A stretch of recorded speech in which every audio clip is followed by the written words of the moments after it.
விடுதலை சிறுத்தைகள் கட்சியின் மகளிர் விடுதலை இயக்கம் சார்பில் மது மற்றும் போதைப்பொருள் ஒழிப்பு மகளிர் மாநாடு நடைபெறுகிறது.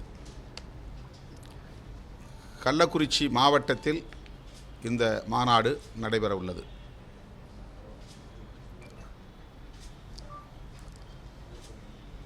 தமிழ்நாட்டில்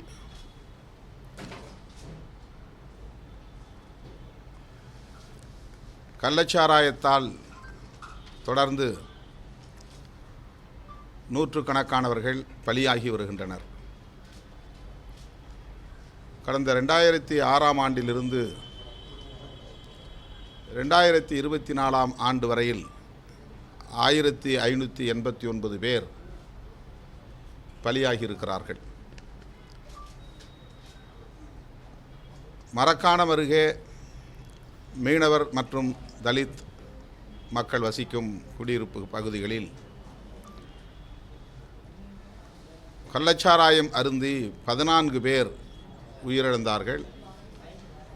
அது தமிழ்நாட்டையே உலுக்கியது. அதன் பின்னர் கள்ளக்குறிச்சியில் கள்ளச்சாராயம் அருந்தி 89 பேர் பலியாகி இருக்கிறார்கள். 69 பேர் நினைக்கிறேன். 69 பேர் பலியாகி இருக்கிறார்கள். அதில் தலித் அல்லாதவர்களும்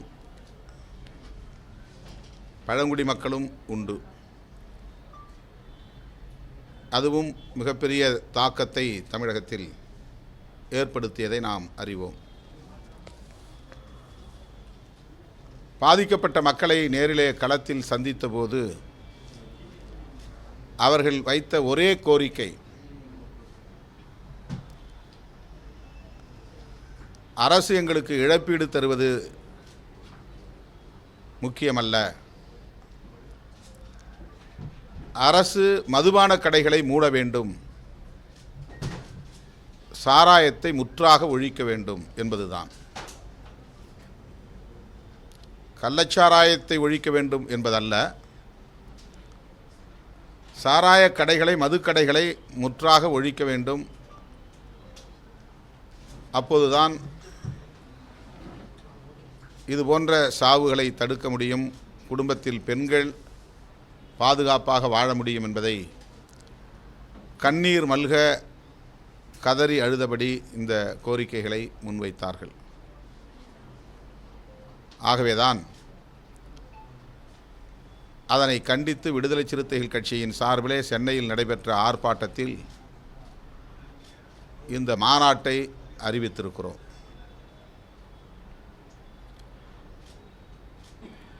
மதுவிலக்கு கொள்கையை தனது உயிர்மூச்சு கொள்கையாக கொண்டவர் காந்தியடிகள். புரட்சியாளர் அம்பேத்கர், தந்தை பெரியார் போன்ற பல தலைவர்கள் மதுவிலக்கு கொள்கையை உயர்த்தி பிடித்தார்கள், வலியுறுத்தினார்கள். காந்தியடிகள் அதை உயிர்மூச்சு கொள்கையாகவே அகிம்சையை எப்படி தனது முக்கியமான கொள்கைகளுள் ஒன்றாக அவர் முன்வைத்தாரோ, அந்த வரிசையில் மதுவிலக்கு கொள்கையும் அவருடைய முதன்மையான கொள்கைகளுள் ஒன்று.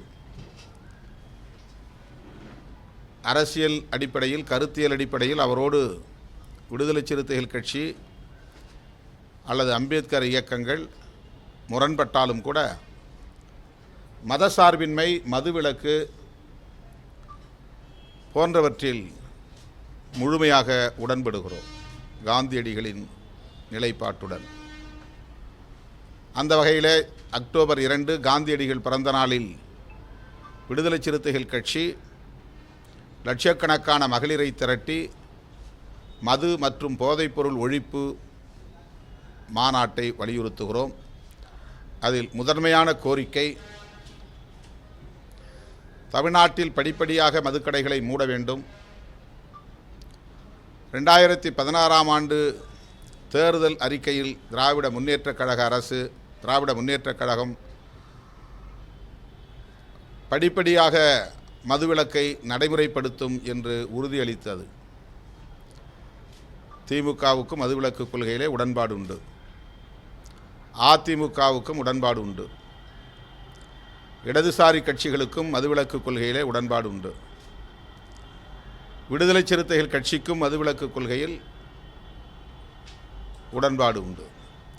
ஆகவே தமிழ்நாட்டில் உள்ள எல்லா கட்சிகளுமே மதுவிலக்கை வலியுறுத்துகிற போது மதுக்கடைகளை மூடுவதில் என்ன தயக்கம் என்பதுதான் நாம் எழுப்ப விரும்புகிற கேள்வி. நல்ல சாராயத்தால் கள்ளச்சாராயத்தை தடுக்க முடியும் என்கிற வாதம் ஏற்புடையதல்ல. சாராயம் என்றாலே அது கேடுதான். நல்ல சாராயம் என்று எதுவும் இல்லை. சாராயம் என்பதே உள்ளத்துக்கும் உடலுக்கும் தீங்கானது, சமூகத்திற்கும் தேசத்திற்கும் கேடானது. ஆகவே முழுமையான மதுவிலக்கு என்பதுதான் தீர்வாக இருக்க முடியும்.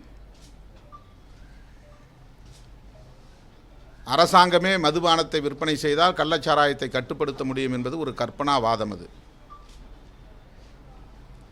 எல்லா மாநிலங்களிலும் கள்ளச்சாராயம் புழக்கத்தில் இருக்கிறது. 1-2 மாநிலங்களை தவிர எல்லா மாநிலங்களிலும் அரசு மதுபான கடைகளை திறந்திருக்கிறது. பீகாரிலே, குஜராத்திலே மாநில அரசுகள் மதுவிலக்கை நடைமுறைப்படுத்தினாலும் கள்ளச்சாராய புழக்கம் இருக்கத்தான் செய்கிறது. அதற்கு காரணம் அண்டை மாநிலங்களில் மது புழக்கம், அரசு மதுபான கடைகள் இயங்குகின்றன. அதனையொட்டி கள்ளச்சாராயத்தை கட்டுப்படுத்த முடியவில்லை. சாராய விற்பனையிலே அரசு ஒரு தாராளமான நிலைப்பாட்டை எடுக்கிற போது கள்ளச்சாராயத்தை கட்டுப்படுத்துவதற்கு அவர்களால் கவனம் செலுத்த முடிவதில்லை என்பதுதான் நடைமுறை உண்மையாக இருக்கிறது.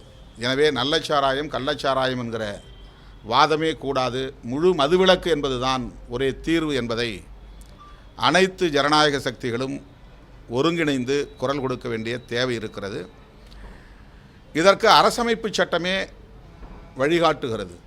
டைரக்டிவ் பிரின்சிபல்ஸ் என்கிற வழிகாட்டு நெறிமுறைகளில் அந்த பகுதியில் 47வது உறுப்பு ஆர்டிக்கிள் 47 படிப்படியாக மதுவிலக்கை தேசிய அளவில் நடைமுறைப்படுத்த வேண்டும் என்று வழிகாட்டுகிறது. அதன் அடிப்படையில் 1954 மதுவிலக்கு கொள்கையை வரையறுப்பதற்காக ஒரு கமிஷன் அமைக்கப்பட்டது. அந்த கமிஷன் 1955 பரிந்துரைகளை வழங்கியது. அந்த பரிந்துரைகளின் அடிப்படையில் மாநில அரசுகள் மதுவிலக்கை முழுமையாக ஏற்றுக்கொள்ள வேண்டும். மாநில அரசுகளும் இந்திய ஒன்றிய அரசும் ஒருங்கிணைந்து குறிப்பிட்ட காலக்கெடுவுக்குள் மதுவிலக்கை முழுமையாக நடைமுறைப்படுத்த முன்வர வேண்டும். அதற்கான தனி சட்டத்தை இயற்ற வேண்டும் என்று பரிந்துரையில் கூறப்பட்டிருக்கிறது. அந்த பரிந்துரை மிகவும் முக்கியத்துவம் வாய்ந்தவை. 1955 செப்டம்பர் 10, இன்றைக்கு தான் செப்டம்பர் 10, 1955 ஒரு கோயின்சிடென்ஸாக இது அமைந்திருக்கிறது. இந்த ஆண்டு இறுதிக்குள், அதாவது 1955 இந்த ஆண்டு இறுதிக்குள் மதுவிலக்கு கொள்கையை முழுமையாக ஏற்றுக்கொண்டு மாநில அரசுகள் அறிவிக்க வேண்டும். இது பரிந்துரையில் ஒன்று. ஒன்றிய அரசின் மதுவிலக்கு திட்டங்களுக்கு முழுமையாக ஒத்துழைப்பு வழங்க வேண்டும். ஒன்றிய அரசானது மக்களுக்கு இது பற்றிய கல்வியை ஊட்டுவதன் மூலம் மதுவிலக்கை ஏற்றுக்கொள்ள செய்ய வேண்டும்.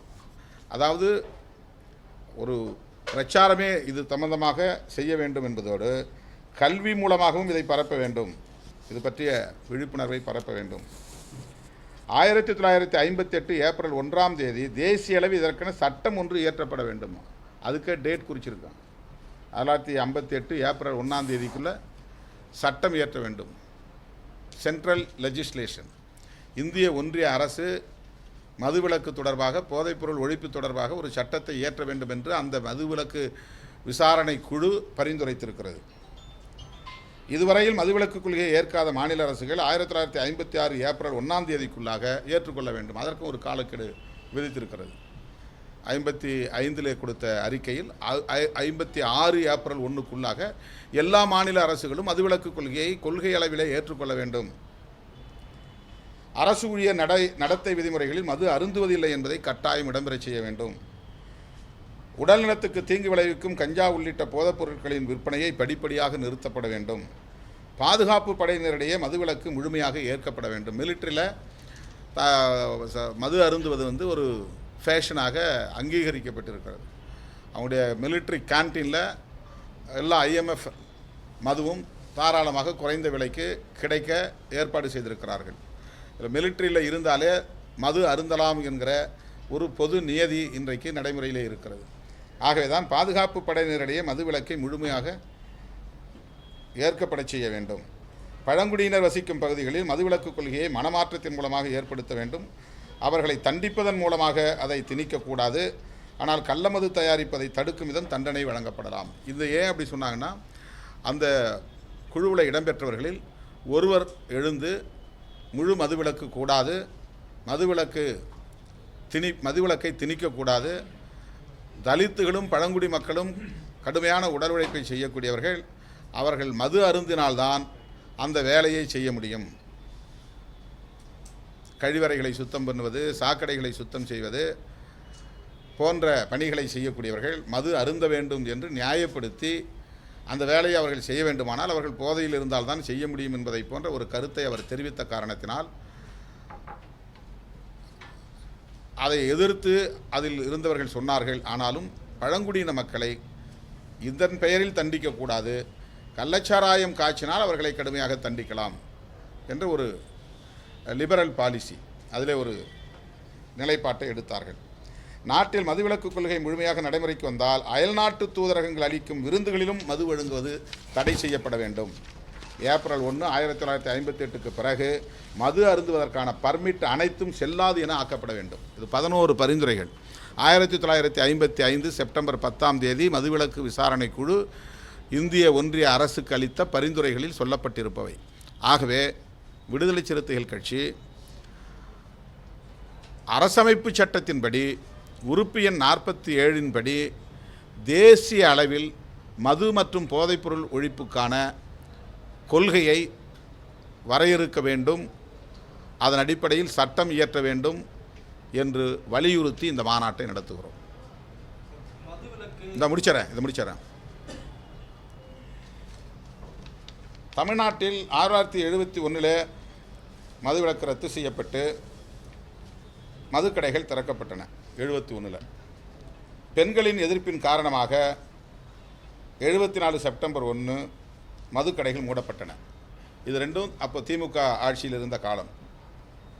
71 திறக்கப்பட்டது, 74 மூடப்பட்டது. அப்படி மூடப்பட்ட மதுக்கடைகள் 81 மீண்டும் திறக்கப்பட்டது. இது எம்ஜிஆர் ஆட்சி காலத்தில், அதிமுக ஆட்சி காலத்தில் 81 மக்களை சீரழிக்கும் போதைப் பொருட்களில் இது இல்லாமல் மது இல்லாமல் ட்ரக்ஸ் அண்ட் அதர் சப்ஸ்டன்சஸ் நிறைய புழக்கத்தில் இருக்குது. கஞ்சா, ப்ரவுன் சுகர், கொக்கைன், இந்த மாதிரியான பல போதைப் பொருட்கள் இன்றைக்கு கிராமப்புறங்கள் வரையில் ஊடுருவி இருக்கின்றன. அதில் மது அருந்தக்கூடியவர்கள் 20% பேர். இன்றைக்கு மாநில அரசினுடைய வருவாயில் 2.25 லட்சம் மொத்தம் வருவாய், ஒரு ஆண்டுக்கான பட்ஜெட் 2,70,000 கோடி, 2.25 லட்சம் கோடி மாநில அரசின் மொத்த வருவாய், மாநில வருவாய். அதில் 17% மதுபான விற்பனையின் மூலம் வருகிறது. 45,000 கோடி 2023 2024 ஆண்டில், இந்த நிதியாண்டில் 45,000 கோடி மது மூலமாக அரசுக்கு வருவாய் என்று அரசே தந்திருக்கிற புள்ளி விவரத்தில் சொல்லப்பட்டிருக்கிறது. இதை 50,000 கோடியாக உயர்த்த வேண்டும் என்று IAS IPS அதிகாரிகளை கொண்டு இதற்கென்று தனியே மார்க்கெட்டிங் செய்கிறார்கள், சந்தைப்படுத்துகிறார்கள். இது உள்ளபடியே வேதனைக்குரியது. அரசுக்கு வரி வருவாய் மூலமாக வெவ்வேறு தளங்களிலிருந்து நிதியை மொத்த வருவாயை ஈட்ட முடியும். எல்லோரையும் மது நோயாளிகளாக, குடி நோயாளிகளாக மாற்றிவிட்டு அவர்களுக்கு நலத்திட்டங்களை அறிவிப்பதில் எந்த பயனும் இல்லை. கனிம வளங்களின் மூலமாக வரி வருவாயை பெருக்கிக் கொள்ள மாநில அரசுகளுக்கு அதிகாரம் இருக்கிறது என்று உச்சநீதிமன்றமே தனது தீர்ப்பில் குறிப்பிட்டிருக்கிறது. ஜிஎஸ்டி வரியின் மூலம் மாநில அரசுகளுக்கு சேர வேண்டிய பாக்கியை இந்திய ஒன்றிய அரசு தராமல் முடக்கி வைத்திருக்கிறது. அதை பெறுவதன் மூலம் வரி வருவாயை சீர் செய்ய முடியும். ஆகவே மது விற்பனையின் மூலம் வருவாயை பெருக்க முயற்சிப்பது எந்த வகையிலும் ஈடுபாடு ஏற்புடையதல்ல. இந்த மதுவை தாண்டி இந்திய மக்கள் தொகையில் 20% பேர் மது அருந்தக்கூடிய, 5இல் ஒருவர் மது அருந்தக்கூடியவராக இருக்கிறார். இந்திய மக்கள் தொகையில் 20% பேர் மது அருந்தக்கூடியவர்களாக இருக்கிறார்கள். 3% பேர் கஞ்சா பயன்படுத்துகிறார்கள். 0.2% பேர் ஹெராயின் பயன்படுத்துகிறார்கள். 0.5% பேர் ஒப்பியம் பயன்படுத்துகிறார்கள்.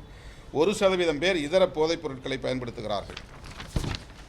மாநிலங்களவையிலே கடந்த 2023 டிசம்பர் மாதம் 13ஆம் தேதி எழுப்பப்பட்ட கேள்விக்கு 10 வயதிலிருந்து 11 வயது கொண்ட மக்கள் தொகையில் 30 லட்சம் பேர் மது அருந்துவதாகவும், 20 லட்சம் பேர் கஞ்சா பயன்படுத்துவதாகவும், 98 லட்சம் பேர் பிற போதைப் பொருட்களை பயன்படுத்துவதாகவும் தெரிவிக்கப்பட்டுள்ளது. 18 வயது, இது 17 வயசுக்குள்ள டீனேஜ், சொல்லப்போனால் அவங்கெல்லாம் சில்ட்ரன், குழந்தைகள், பள்ளி கல்லூரி மாணவர்கள், இளம் வயதை சார்ந்தவர்கள். 18 வயதிலிருந்து 75 வயதிலான மக்கள் தொகையில் 15.10 கோடி பேர், 15 கோடியே 10 லட்சம் பேர் மது பயன்படுத்துவதாகவும், 2 கோடியே 90 லட்சம் பேர் கஞ்சா பயன்படுத்துவதாகவும், 4 கோடியே 10 லட்சம் பேர் பிற போதைப் பொருட்களை பயன்படுத்துவதாகவும் இந்திய ஒன்றிய அரசு பதில் அளித்திருக்கிறது. ராஜ்யசபாவில் எழுப்பின கேள்வி. தமிழ்நாட்டை சார்ந்த 86,000 ஆண்களும் 22,000 பெண்களும் கஞ்சா பயன்படுத்துவதாகவும், ஓபியம் பயன்படுத்துகிற ஆண்களின் எண்ணிக்கை 1,71,000 பேர், பெண்களின் எண்ணிக்கை 6,000 பேர் என்றும் சொல்லப்படுகிறது. மயக்கம் தருகிற செடேட்டிவ்ஸ், மயக்கம் தருகிற மாத்திரைகளை பயன்படுத்துகிறவர்களில் ஆண்கள் 1,92,000 பேர், கிட்டத்தட்ட 2 லட்சம் பேர், பெண்கள் 10,000 பேர். இதுவும் ஒன்றிய அரசு தந்திருக்கிற புள்ளி விவரம். கோக்கைன் என்ற போதைப்பொருளை பயன்படுத்துகிறவர்கள் 7,000 ஆண்கள், 1000 பெண்கள். தமிழ்நாட்டில் ஏடிஎஸ் என்கிற புகையிலை மூலம் புகைக்கக்கூடிய அந்த மருந்து, மயக்கம் தரும் போதை மருந்து, இன்ஹேலன்ஸ், ஹாலுசினோஜன்ஸ், புத்திய நிலைகளை செய்யக்கூடிய போதைப் பொருட்கள், இது 1,82,000 பேர்.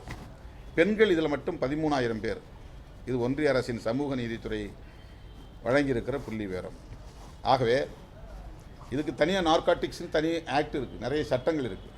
அப்படி இருந்தும் எந்த பயனும் இல்லை. அரசியல் பகைவர்களை பழிவாங்குவதற்காக கஞ்சா வழக்கு போடப்படுகிறதே தவிர உண்மையாக கஞ்சாவை புழக்கத்திற்கு கொண்டு வருகிற மாஃபியா கும்பல் மீது நடவடிக்கை இல்லை. அதானிக்கு சொந்தமான விமான நிலையங்களிலிருந்தும், அதானிக்கு சொந்தமான கப்பல் துறைமுகங்களிலிருந்தும் ஏராளமான போதைப் பொருட்கள் கைப்பற்றப்பட்டதை நாம் அறிவோம். அண்மையிலே கல்லூரி வளாகங்களிலிருந்து போதைப் பொருட்கள், கஞ்சா போன்ற பொருட்கள் கையகப்படுத்தப்பட்டிருக்கின்றன. தமிழ்நாட்டிலே சிலர் கைது செய்யப்பட்டிருக்கிறார்கள், கல்லூரி மாணவர்களே கைது செய்யப்பட்டிருக்கிறார்கள். இத்தகைய சூழலில்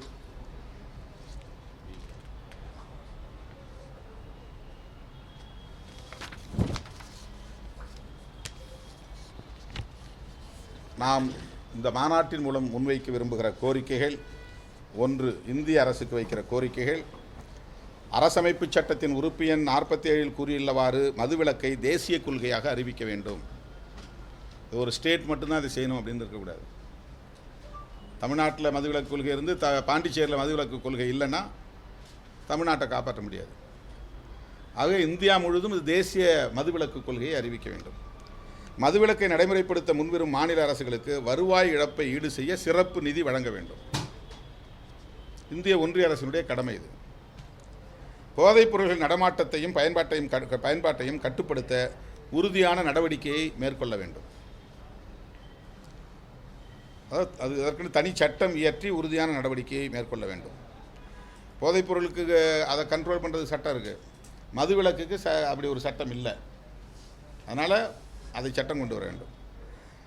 தமிழ்நாடு அரசுக்கு விடுதலை சிறுத்தைகள் முன்வைக்கக்கூடிய கோரிக்கை, மதுக்கடைகளை முற்றிலுமாக மூடுவதற்கு கால அட்டவணையை அறிவிக்க வேண்டும். படிப்படியாக இவ்வளவு கடைகள் நாங்கள் மூட போகிறோம், இந்த வருமானத்தை 45,000 கோடியை 40,000 கோடியாக குறைக்க போகிறோம், 40,000 கோடியை அப்புறம் 30,000 கோடியாக குறைக்க போகிறோம், 30,000 கோடியை 20,000 கோடியாக குறைக்க போகிறோம் என்று தமிழ்நாடு அரசு அதிகாரபூர்வமாக மதுக்கடைகளை மூடுவதற்குரிய கால அட்டவணையை அறிவிக்க வேண்டும். போதைப் பொருட்கள் நடமாட்டத்தை கட்டுப்படுத்த உறுதியான நடவடிக்கைகளை எடுக்க வேண்டும். மது மற்றும் போதைப் பொருட்கள் ஒழிப்பு பரப்புரையில் மகளிர் சுய உதவி குழுக்களை ஈடுபடுத்த வேண்டும். மது மற்றும் போதைப் பொருட்கள் நோயாளிகளுக்கு சிகிச்சை அளிக்க, மறுவாழ்வு அளிக்க ஏற்பாடு செய்ய வேண்டும். இப்போ இவ்வளோ 45,000 கோடி வருமானம் வருகிறது.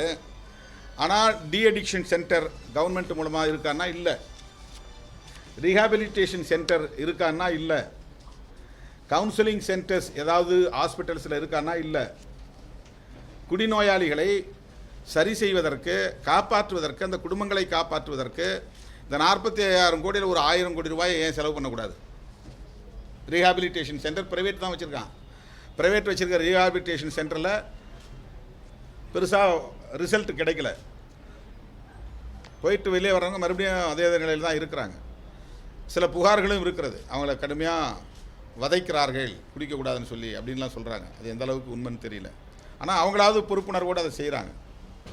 Private sectors NGOs rehabilitation centre வச்சு இந்த மாதிரி குடிநோயாளிகளை காப்பாற்றுகிறார்கள். அவங்களுக்கு நிறைய மருத்துவம் செய்கிறாங்க, அல்லது கவுன்சிலிங் கொடுக்குறாங்க. அவங்களுக்கு டே டு டே ஆக்டிவிட்டீஸ், அது ஒரு ப்ராக்டிஸ் கொடுக்குறாங்க. 7 மணிக்கு எழுந்திருக்கணும், 5 மணிக்கு அவங்க கடவுளை வணங்கணும், மந்திரம் சொல்லணும், பைபிளை படிக்கணும், அல்லது வேதங்களை படிக்கணும். இந்த மாதிரி அவங்களுடைய அந்த மைண்டு டைவர்ஷன் பண்ணக்கூடிய சில ப்ராக்டிஸ்லாம் அவங்களுக்கு சொல்லிக் கொடுக்குறாங்க. எக்ஸசைஸ் சொல்லிக் கொடுக்குறாங்க, யோகா சொல்லிக் கொடுக்குறாங்க, ஸ்போர்ட்ஸ் ஆக்டிவிட்டீஸில் ஈடுபடுத்துகிறாங்க. இதெல்லாம் ரீஹாபிலிட்டேஷன் சென்டர். பட் அது மாதிரி கவர்மெண்ட் வச்சுருக்காங்களா? 45,000 கோடி மது மூலமாக வருமானம் வருகிற போது அதில் ஒரு போர்ஷன் ஏன் அடிக்ஷன் சென்டருக்கு பயன்படுத்தக்கூடாது, ரீஹாபிலிட்டேஷன் சென்டருக்கு பயன்படுத்தக்கூடாது?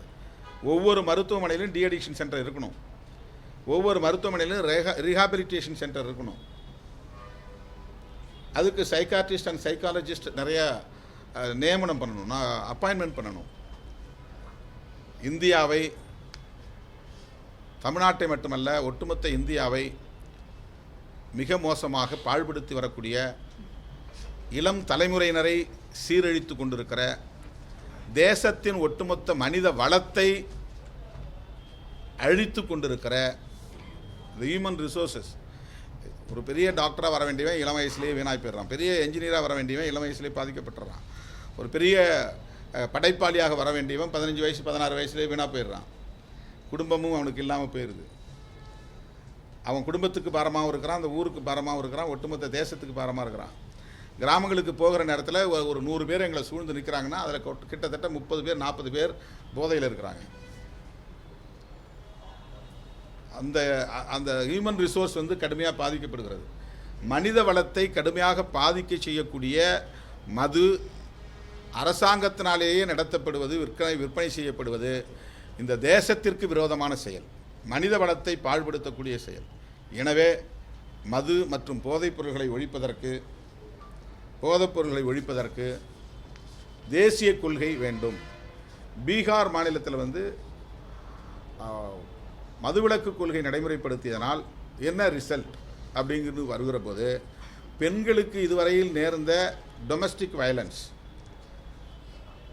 குறைந்திருக்கிறது.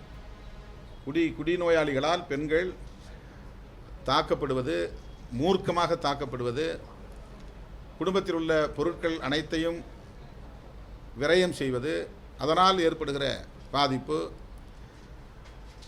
பெற்ற பிள்ளைகளை காப்பாற்ற வேண்டிய முழு பொறுப்பும் சிங்கிள் மதர், தாயிடமே அது திணிக்கப்படுகிற நிலை, சுமத்தப்படுகிற நிலை, இது போன்ற வன்முறை, பொருளியல் பாதிப்பு, குடும்ப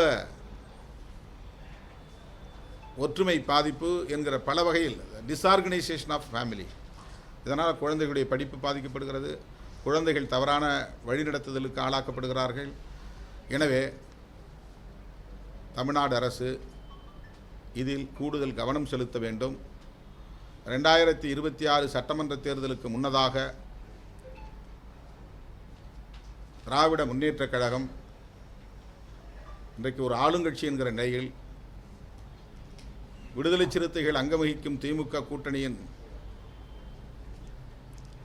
தலைமை வகிக்கும் கட்சி என்கிற நிலையில் தோழமையோடு விடுக்கிற வேண்டுகோள் 2016 தேர்தல் அறிக்கையிலே வலியுறுத்திய அந்த நிலைப்பாட்டை உயிர்ப்பிக்க வேண்டும். முழு மதுவிலக்கு கொள்கையை நடைமுறைப்படுத்துவதற்குரிய செயல் திட்டத்தை வரையறுக்க வேண்டும் என்று வலியுறுத்துகிறோம். அதன் அடிப்படையில் இந்த மாநாடு நடைபெறுகிறது. இந்த மாநாட்டை ஒட்டி இன்றைக்கு நான் மாலை 4 மணி அளவில் மரக்காணத்திலே கள்ளச்சாராயத்தால் உயிரிழந்த குடும்பத்தினரை சந்தித்து 10 மீனவர் குடும்பம், 4 தலித் குடும்பம், இந்த 14 குடும்பங்களை சந்தித்து ஆறுதல் சொல்ல இருக்கிறோம். 11ஆம் தேதி காலை கள்ளக்குறிச்சியில் ஏற்கனவே 2 நாள் அங்கே தங்கியிருந்து பாதிக்கப்பட்டவர்களை சந்தித்து ஆறுதல் சொல்லியிருக்கிறேன் என்றாலும் கூட அதிலே இன்னும் ஒரு 20 குடும்பங்களை சார்ந்தவர்கள், உயிரிழந்த குடும்பங்களை சார்ந்தவர்களுக்கு இழப்பீடு நாங்கள் வழங்க வேண்டியிருக்கிறது. அதையொட்டி நாளை கள்ளக்குறிச்சியிலே 10 மணிக்கு பாதிக்கப்பட்ட குடும்பத்தினரை சந்திக்கிறோம். மாலையில் இந்த மாநாட்டுக்கான தயாரிப்பு பணிகளை செய்வதற்கு கலந்தாய்வு கூட்டம், இதை ஒட்டி நான் 8 நாள் சுற்றுப்பயணம் மேற்கொள்கிறேன். 11ஆம் தேதி விழுப்புரம், கடலூர், கள்ளக்குறிச்சி, புதுச்சேரி ஆகிய மாவட்டங்களை சார்ந்த மண்டல பொறுப்பாளர்களோடு கலந்தாய்வு கூட்டம் நடைபெறுகிறது. அந்த நிகழ்விலே மருத்துவர் சிவராமன் சிறப்புரை ஆற்றுகிறார். ஏன் மதுவை ஒழிக்க வேண்டும், போதைப்பொருளை ஒழிக்க வேண்டும் என்கிற கருத்தை வலியுறுத்தி மருத்துவர் சிவராமன் பங்கேற்று உரையாற்றுகிறார். 12ஆம் தேதி செங்கல்பட்டு, திருவள்ளூர், காஞ்சிபுரம், சென்னை ஆகிய 4 மாவட்டங்களை சார்ந்த மண்டல அளவிலான அனைத்து பொறுப்பாளர்களையும் சந்தித்து கலந்தாய்வு கூட்டம் நடத்துகிறோம். அந்த கூட்டத்திலும் மருத்துவர் சிவராமன் கலந்து கொண்டு சிறப்புரை ஆற்றுகிறார். 13ஆம் தேதி வேலூர், ராணிப்பேட்டை, திருப்பத்தூர், திருவண்ணாமலை, கிருஷ்ணகிரி ஆகிய 5 மாவட்டங்களை சார்ந்த பொறுப்பாளர்கள் சந்திப்பு கூட்டம் நடைபெறுகிறது. அந்த கூட்டத்திலே மருத்துவர் விக்ரம் குமார் கலந்து கொண்டு உரையாற்றுகிறார்.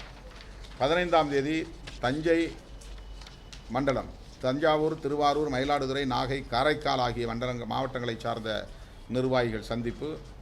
18ஆம் தேதி சேலம், தருமபுரி, நாமக்கல், ஈரோடு, திருப்பூர், கோவை, நீலமலை ஆகிய மாவட்டங்களை சார்ந்த பொறுப்பாளர்களோடு கலந்தாய்வு கூட்டம். அங்கே மருத்துவர் சிவராமன் சிறப்புரை ஆற்றுகிறார்.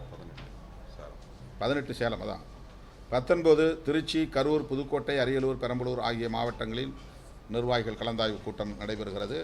20ஆம் தேதி தென் மாவட்ட பொறுப்பாளர்கள் அனைவரையும் ஒருங்கிணைத்து மதுரையில் நடத்துகிறோம். மதுரை, திண்டுக்கல், தேனி, சிவகங்கை, ராமநாதபுரம், விருதுநகர், தென்காசி, தூத்துக்குடி, நெல்லை, கன்னியாகுமரி ஆகிய அனைத்து தென் மாவட்டங்களை சார்ந்த நிர்வாகிகளோடு இந்த கலந்தாய்வு கூட்டம் நடைபெறுகிறது. அதன் பின்னர் அக்டோபர் 2ஆம் தேதி கள்ளக்குறிச்சி மாவட்டத்தில் கள்ளக்குறிச்சி அருகே அல்லது உளுந்தூர்பேட்டை அருகே இந்த மாநாடு நடத்த திட்டமிட்டிருக்கிறோம்.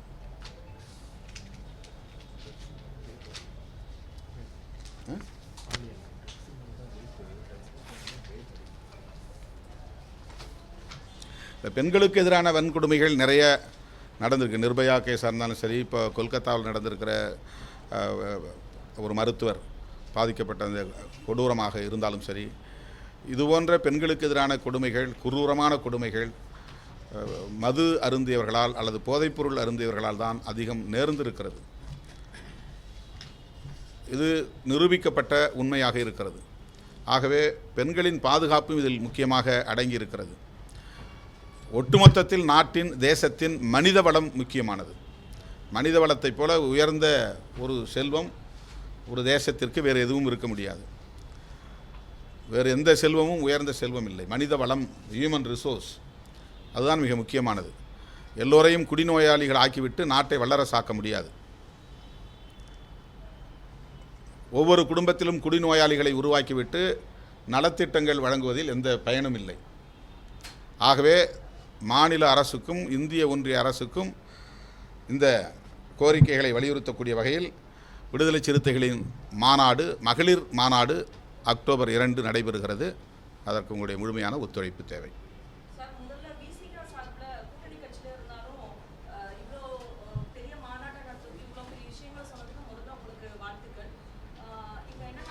இன்றைக்காவது நல்லபடியாக சொன்னீங்களே, உங்களுக்கு வந்து என்னுடைய நன்றி, உங்களுக்கு வந்து என்னுடைய மகிழ்ச்சியை தெரிவித்துக் கொள்கிறேன்.